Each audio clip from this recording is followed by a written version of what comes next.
Bismillahir Rahmanir Rahim, assalamu alaikum chers frères et sœurs, bienvenue dans cette nouvelle vidéo concernant aussi la question de l'imam Al-Mahdi Ajjalallah Ta'ala Farajuh Sharif. Un petit rappel, nous avons parlé dans l'ancienne vidéo sur le bonheur de la rencontre de l'imam Al-Mahdi Ajjalallah Ta'ala Farajuh Sharif. Dans cette vidéo, je vais aborder une autre question.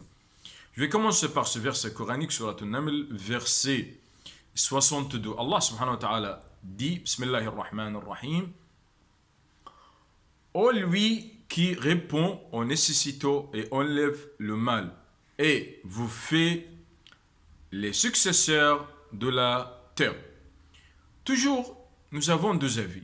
Le premier avis dit que dans l'exégèse de Al-Mizan, dans ce livre d'exégèse, que ce verset parle de chaque personne qui invoque Allah subhanahu wa ta'ala pour combler ses besoins, pour enlever son mal, pour éliminer ses afflictions. Parce que Allah subhanahu wa ta'ala a dit dans un autre verset, invoquez à moi et je réponds à votre invocation. Et donc, chaque personne est désignée par ce verset. Mais l'autre verset, l'autre avis dit que ce verset parle de l'imam Al-Mahdi Ajjalallah Ta'ala Farajuh Sharif. D'où Muhammad bin Muslim an l'imam Al-Baqir alayhi salam et aussi d'où Salih bin Aqaba an l'imam Al-Sadiq alayhi salam qui ont dit que ce verset vient pour honorer l'imam Al-Mahdi Ajjalallah Ta'ala Farajuh Sharif. Mais il se peut que quelqu'un s'interroge. Comment on peut déduire ça? Est-ce qu'il y a un signe dans le verset? Oui. Le même verset a la réponse. Lorsqu'on lit dans d'autres versets concernant la succession sur terre, le prophète Adam sallallahu alayhi wa sallam, Allah dit à son sujet, et il vous fait le successeur sur la terre. Et aussi le prophète Daoud alayhi salam, un successeur sur la terre. Mais dans ce verset, non, le successeur ou les successeurs de la terre.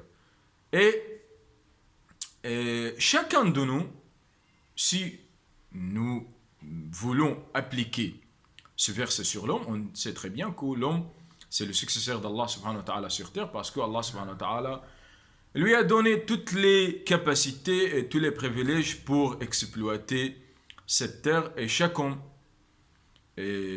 en soi-même, c'est un successeur. Mais ce verset parle d'une personne qui a toutes les capacités et il aura accordé aussi tous les privilèges, mais qui, au-delà de l'homme, c'est l'imam Al-Mahdi Ajjalallah Ta'ala Farajahu Al-Sharif qui va gouverner toute la terre et il va exploiter toute la terre. Un autre axe qu'on doit donc définir, qu'on doit montrer, c'est notre lien, notre relation avec Ahlul Bayt alayhimus salam. Comment sera notre lien avec Ahlul Bayt? Nous avons aussi deux avis. Le premier avis dit que montrer l'amour pour Ahlul Bayt n'a pas de valeur. Et l'autre avis dit qu'il est important d'avoir un amour pour Ahlul Bayt et de refléter cet amour parce que cet amour a une valeur objective. Aussi, l'axe, les Salafites disent que montrer l'amour pour Allah subhanahu wa ta'ala, c'est suffit. On n'a pas besoin de montrer notre amour pour Ahlul Bayt alayhim salam parce que c'est ce qui était exigé, ce qui était demandé. Mais lorsque nous voulons décrypter la personnalité du prophète sallallahu alayhi wa alayhi, et de voir combien d'aspects on peut trouver dans cette personnalité, on trouve deux aspects. Le premier aspect, c'est un aspect personnel. C'est ce qui se trouve autour de lui, de sa famille, de Fatima Zahra alayhi salam, de l'imam Ali, et de ses petits-fils, l'imam al-Hassan et l'imam al-Hussein, et aussi de quelques de ses épouses. Et donc cette relation qui est une relation privilégiée à son entourage, de sa famille. Mais il y a un autre aspect, c'est l'aspect du message. Le prophète sallallahu alayhi wa alayhi a transmis le message, et donc il faut aimer le prophète sallallahu alayhi wa alayhi, et il faut aimer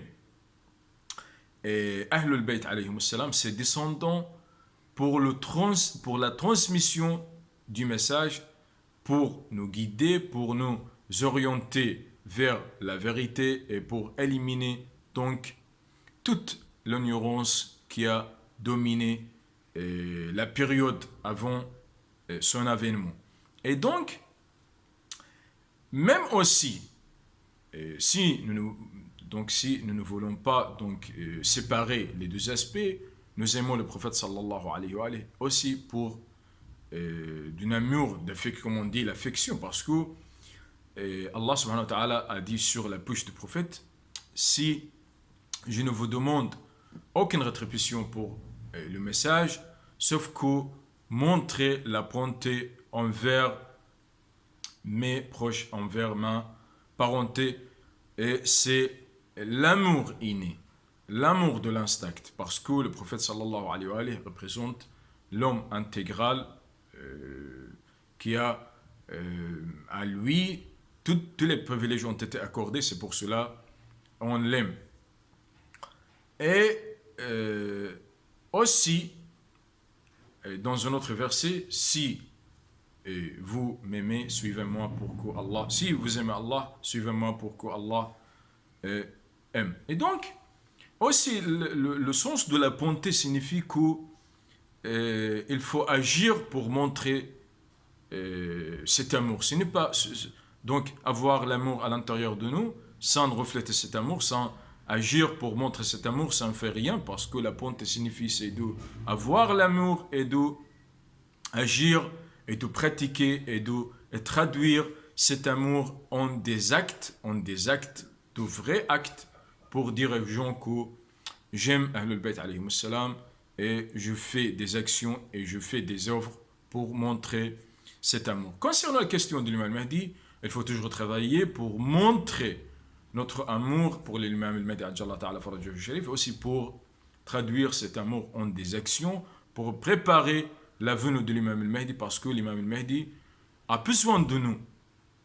L'imam al-Mahdi ajjallahu ta'ala farajahu sharif a besoin de nous pour faire transmettre les objectifs réels de ces questions et pour transmettre l'importance de la question de la réapparition. Merci.